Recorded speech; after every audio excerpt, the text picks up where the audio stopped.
بسم اللہ الرحمن الرحیم۔ السلام علیکم ورحمۃ اللہ۔ تمام معزز سامعین و ناظرین کو انفارمیشن پوائنٹ کے پلیٹ فارم پر خوش آمدید۔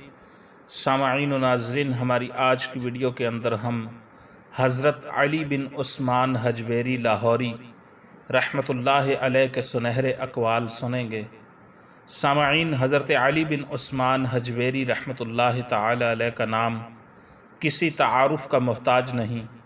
آپ کا مزار پر انوار لاہور میں واقع ہے اور آپ کے مزار کی نسبت سے لاہور کو داتا کی نگری بھی کہا جاتا ہے، اور آپ داتا گنج بخش کے لقب سے معروف ہیں۔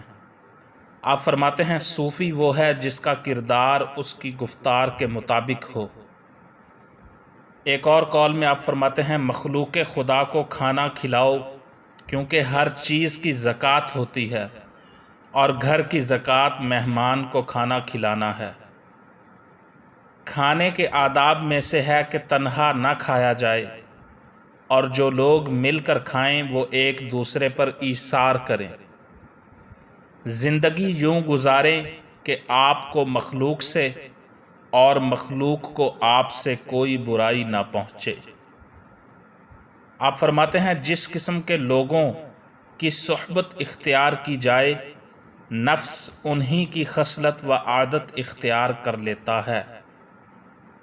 آگ پر قدم رکھنا تو نفس گوارا کر سکتا ہے، مگر علم پر عمل اس سے کئی گنا دشوار ہے۔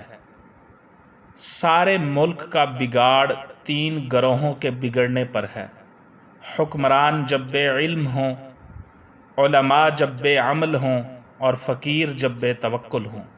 یہ تین گروہ بگڑ جائیں تو سارا ملک بگڑ جاتا ہے: علماء، حکمران اور فقیر۔ لباس اولیاء کو دنیا کمانے کا ذریعہ بنا لینے والا آفت مول لیتا ہے۔ عمل کی برکت سے علم فائدہ دیتا ہے، لہٰذا علم کو کبھی بھی عمل سے جدا نہیں کرنا چاہیے۔ عمل کی روح اخلاص ہے۔ جس طرح جسم بغیر روح کے محض پتھر ہے، اسی طرح عمل بغیر اخلاص کے محض غبار ہے۔ جس کام میں نفسانی غرض شامل ہو جاتی ہے، اس کام سے خیر و برکت اٹھ جاتی ہے۔ حضرت علی بن عثمان حجویری فرماتے ہیں ایمان و معرفت کی انتہا عشق و محبت ہے، اور محبت کی علامت بندگی یعنی عبادت ہے۔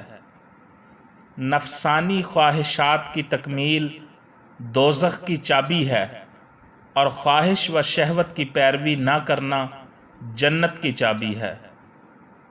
برے لوگوں کی صحبت میں بیٹھنے والا شرارت نفس کا شکار بن جاتا ہے۔ اگر بندے میں بھلائی اور نیکی ہو تو نیکوں کی صحبت میں رہنا پسند کرے گا۔ انسان کو تمام علوم کا جاننا ضروری نہیں ہے، صرف اتنا علم حاصل کرنا لازمی ہے جسے شریعت مطہرہ نے ضروری قرار دیا ہے۔ عزت در حقیقت وہ ہے جو بندے کو خدا کے دربار میں حاضر کرے، اور ذلت وہ ہے جو بندے کو خدا سے غائب اور غافل کر دے۔ دنیا گناہ گاروں کا مقام پسندیدہ ہے، اور صوفی کا سرمایہ زندگی محبت الہی ہے۔ بندہ جب یہ ذہن بنا لیتا ہے کہ اللہ اسے دیکھ رہا ہے، تو وہ کوئی ایسا کام نہیں کرتا جس سے کہ اسے روز حشر شرمسار ہونا پڑے۔